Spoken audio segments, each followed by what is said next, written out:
Gold, trusted gold buyers. మీరు తాకట్టు పెట్టిన బంగారాన్ని విడిపించి ఈ రోజు ఉన్న మార్కెట్ ధరకు కొనబడను.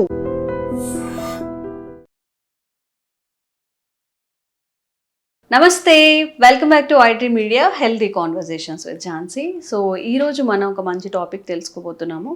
జనరల్గా అమ్మాయిల్లో బ్రెస్ట్ కొంచెం ఎక్కువగా ఉన్నప్పుడు, బయటకు వెళ్ళినప్పుడు కానీ ఏదైనా ఆడ్ సిచ్యువేషన్స్ ఫేస్ చేసినప్పుడు సంహౌ ఫీల్ అవుతూ ఉంటారు. ఇది ఎవరికి చెప్పాలి, ఇంట్లో వాళ్ళకి కానీ లేకపోతే ఎవరికి షేర్ చేసుకోలేరు.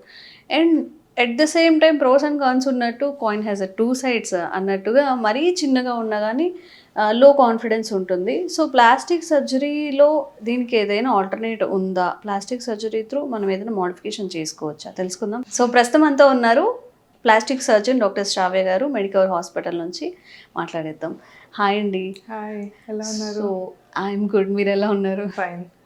సో సంహౌ కొన్ని టాపిక్స్ అనేవి లైక్ ప్రైవేట్ పార్ట్స్ నుంచి వెజినల్ ఆర్ బ్రెస్ట్ గురించి మాట్లాడాలంటే ఇట్స్ ఏదో ఒక స్టిగ్మా ఉంటుంది, సోషల్ స్టిగ్మా.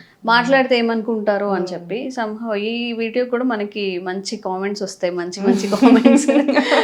సో ఇక్కడ 2 టైప్స్ ఉన్నాయి. చాలా చిన్నగా బ్రెస్ట్ అనేది అమ్మాయిలకి చాలా చిన్నగా ఉన్నప్పుడు కూడా వాళ్ళకి లో కాన్ఫిడెన్స్ ఉంటుంది, కంపారిజన్స్ ఉంటాయి. సో దాన్ని ప్లాస్టిక్ సర్జరీతో ఏమైనా మనం మోడిఫికేషన్స్ చేసుకోవచ్చా? ఇట్స్ సేఫా కాదా? అబ్సల్యూట్లీ సేఫ్ అండి. ఇప్పుడు చాలా మందికి అంటే ఉన్నదానికంటే నార్మల్గా ఉంటే ఎక్కువ ఎవరు చేయరు, బట్ చాలా మందికి కాన్ఫిడెన్స్ చాలా తక్కువ ఉంటుంది. ఇప్పుడు నేను చాలా మందిని చూశాను, వస్తారు నాకు చిన్న చిన్నగా ఉన్నాయి, కొంచెం బ్రెస్ట్ చిన్నగా ఉంది, బయటకు వెళ్తే కాన్ఫిడెన్స్ ఉండట్లేదు, ఎవ్రీడే బ్రా వేసుకోవడము, ప్యాడెడ్ బ్రాస్ అవన్నీ చాలా అన్కంఫర్టబుల్గా ఉంది, సో హెల్ప్ చేయమని చాలా మంది అడుగుతూ ఉంటారు. So it is a common issue. అది మనం ఒక వీళ్ళు ఏదో ఓవర్ యాక్షన్ చేస్తున్నారు, వీళ్ళకి ఇది అవసరమా అన్నట్టు చూడొద్దు. That is like boosting your self confidence, అంతే కదా. If you have to do something to uplift your confidence, you have to do it. ఇప్పుడు స్టమక్ అనేది బాగా బెల్లి ఎక్కువగా కనిపిస్తుంటే ఏదైనా నీట్ గా డ్రెస్ వేసుకున్నప్పుడు చూడడానికి ఎంత ఆడ్గా ఉంటుందో, కొంతమంది అలా కూడా ఫీల్ అవుతూ ఉంటారు. విమెన్ కూడా అన్నప్పుడు ఇంకా ఇప్పుడు 10 మందిలో వెళ్తున్నాం మనము, వాళ్ళందరికీ ఓకే నార్మల్ గా ఉంది. అట్లాంటప్పుడు మనకి కూడా ఎవరు చూసి అనకపోయినా కానీ మనకి ఆ ఫీలింగ్ వస్తుంది, అదే నాకు వాళ్ళలాగా లేదే, న్యాచురల్ కర్వ్స్ లేవు, న్యాచురల్ లుకింగ్ అపియరెన్స్ లేదు నాకు. సో ఆ లోవర్ కాన్ఫిడెన్స్ తోటి మనం మింగిల్ అవ్వడం కూడా తక్కువ చేసేయచ్చు కదా. ఇంట్లో కూర్చొని అట్లా ఫీల్ అవ్వడము, ఒక్కలే ఫీల్ అవ్వడము అట్లా కూడా చేస్తాం కొన్నిసార్లు, కొంతమంది అట్లా కూడా ఉంటారు. సో అట్లాంటి వాళ్ళకి this is a better option. ఊరికే కూర్చొని ఏడవడం ఎందుకు, ఒకసారి సర్జరీ చేయించుకుంటే దానికి పెద్ద కాంప్లికేషన్స్ కూడా ఏముండవు, maybe 1 in 1 lakh or something అట్లా. ఇప్పుడు అంటే ఒకప్పుడు బ్రెస్ట్ ఇంప్లాంట్స్ తోటి క్యాన్సర్ అది అనేవాళ్ళు, బట్ ఇప్పుడు వచ్చిన మోడర్న్ ఇంప్లాంట్స్ తోటి that is almost nothing. So breast implant surgery, breast augmentation is a very safe surgery. So ఈ ప్లాస్టిక్ సర్జరీ త్రూ ఈ సైడ్ ఎఫెక్ట్స్ కూడా ఏమి ఉండవా? లైక్ ఎలా? చాలా రేర్ అండి.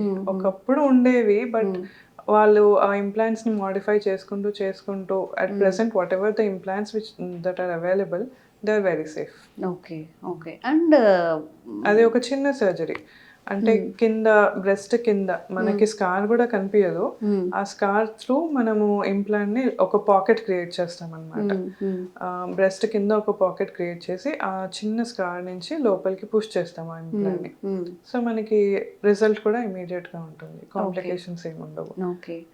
అండ్ ఇంకొకటి ఏంటంటే ఎక్కువగా ఉన్నప్పుడు కూడా అందరితో పోల్చుకుంటే చాలా మందిలో ఈ ప్రాబ్లం ఉంటుంది. ఒక 11 years 12 years వాళ్ళతో కంపేర్ చేస్తే వీళ్ళకి చాలా ఎక్కువగా అనిపించడం, ఇక్కడ వరకు సంభవం కొంచెం పైకి ఉన్నట్టుగా అనిపిస్తుంటుంది వాళ్ళకి. పాపం హార్ట్ నుంచి కూడా ఉన్నట్టు ఉంటుంది, చూడడానికి చాలా ఆడుగా ఉంటుంది. లేకపోతే ఎంత బాధో, ఎక్కువగా ఉన్నా కానీ సమ్ సొసైటీలో చూసే చూపులు కానివ్వండి, మనం ఏ డ్రెస్ వేసుకున్న కంఫర్ట్ లేకుండా చున్నీలు కానీ టవల్స్ కానీ కవర్ చేసుకోవడం, ఇది కూడా ఇబ్బంది. సో దీన్ని ఎట్లా డీల్ చేయాలి? చూడడానికి ఇబ్బంది, అండ్ దానివల్ల చాలా మందికి షోల్డర్ పెయిన్, చాలా మందికి అసలు ఆ బరువుకి చాలా మందికి పెయిన్ కూడా వచ్చేస్తుంది. అది ఆ మిగిలినవన్నీ పక్కన పెట్టేస్తే ఇది ఒక పెద్ద మేజర్ కాంప్లికేషన్ అయిపోతుంది వాళ్ళకి. Shoulder pain, back pain, shoulder pain అదంతా మేజర్ అయిపోతుంది. అండ్ క్లెన్లీనెస్ కూడా మెయింటైన్ చేయలేరు వాళ్ళు, అంత లైక్ కింద ఫంగస్ రావడము, పెద్ద పెద్ద size కి క్లీన్ చేసుకోకపోవడము, బ్రెస్ట్ అట్లా ఆ కాంప్లికేషన్ కూడా ఉంటుంది. సో వాళ్ళకి బ్రెస్ట్ రిడక్షన్ చేస్తాం, సైజ్ తక్కువ చేస్తాము. సో వాళ్ళ physique కి వాళ్ళ బాడీ స్ట్రక్చర్కి ఎంతవరకు కావాలి, ఎంత సైజ్ అయితే బాగుంటుంది, అది బ్రెస్ట్ రిడక్షన్ సర్జరీ చేస్తాం. సో దీంట్లో కూడా ఏమైనా కాంప్లికేషన్స్ ఉంటాయా? కాంప్లికేషన్స్ ఫ్యాట్ తీసిస్తారా? ఏంటి ప్రొసీజర్ అసలు? అంటే కింద ఎక్స్ట్రా ఫ్యాట్ ఏదైతే ఉందో అది మంచిగా మార్క్ చేసుకొని ఎంతవరకు క్లోజర్ వస్తుందో చూసుకొని అక్కడి వరకు కట్ చేసేస్తాం. లోపల ఉన్న బ్రెస్ట్ టిష్యూ అదంతా కట్ చేస్తాం. అండ్ ద థింగ్ ఇస్, మనం నిప్పుల్ అనే ఆ ఏరియాని టచ్ చేయమన్నమాట. సో లేటర్ ఆన్ మనకి ఫీడింగ్కి అట్లా ఇబ్బంది ఏం రాకుండా నిప్పుల్ని టచ్ చేయకుండా నిప్పుల్ని జస్ట్ కొంచెం పైకి జరుపుతాం. దానివల్ల లోపల ఉన్న మిల్క్ డక్ట్స్ వాటికి ఏం ప్రాబ్లం ఉండదు. జస్ట్ కింద ఎక్సెస్ ఫ్యాట్ ఏదైతే ఉందో, అంటే దాంట్లో మిల్క్ ప్రొడ్యూస్ చేసే డక్ట్స్ అవన్నీ ఏముండవు. సో దాన్ని మాత్రమే తీసేసి మళ్ళీ నార్మల్ లైక్ ఎక్సెస్ ఉన్నది తీసేసి నార్మల్ షేప్కి తీసుకొస్తాం. చాలా ఇంపార్టెంట్ కదా ఎవరికైనా. ఎగ్జాక్ట్లీ. మీ ఏదైనా కానీ బ్యాలెన్స్డ్గా ఉంటే బాగుంటుంది. అతి ఎప్పుడైనా మంచిది కాదు, మరీ లోగా ఉండడం కూడా మంచిది కాదు. We have to balance everything in our body also. Okay, so doctor గారు చెప్పేదైనా వినండి.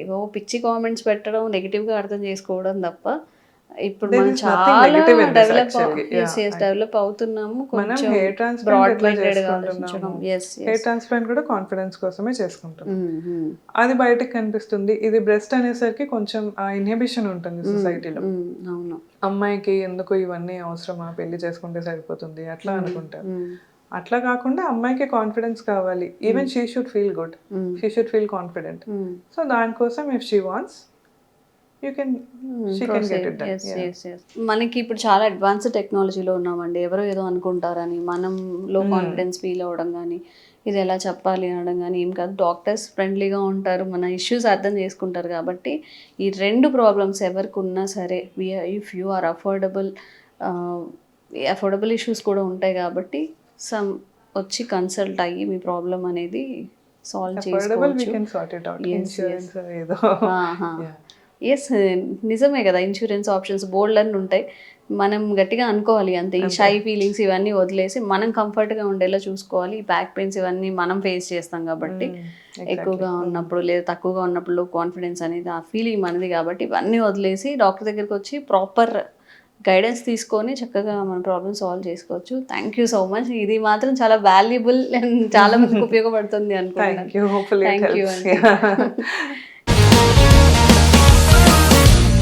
One life lesson what medicine has taught you. Whatever you can do without expecting. But I really believe మన పాజిటివ్ యాటిట్యూడ్ ఉంటేనే మనం ఏదైనా సాధించగలం. గట్ని మనం కరెక్ట్గా deal చేసినట్లయితే అది మనకి పాజిటివ్ హార్మోన్స్ని రిలీజ్ చేస్తుంది. షుగర్ వచ్చిన వాళ్ళ పరిస్థితి ఏంటి? పొట్ట దగ్గర పెరిగితే దాన్ని ఆండ్రాయిడ్ అంటారు. ఆండ్రాయిడ్ ఫోన్ కదా. అసలు థాట్స్ ఎందుకు వస్తాయి? బ్రెయిన్ డెడ్ అంటే దానికి ప్రపంచం అంతా కూడా కొన్ని నిర్దిష్టమైనటువంటి లక్షణాలు. మానసికంగా ధైర్యంగా ఉంటే క్యాన్సర్ జయించవచ్చు. You are a doctor for a cause sir, అంతే. వాళ్ళకి వచ్చిన ఆదాయం కాకుండా ఫ్రీ సర్వీస్ ఎంతమందికో చేస్తుంది.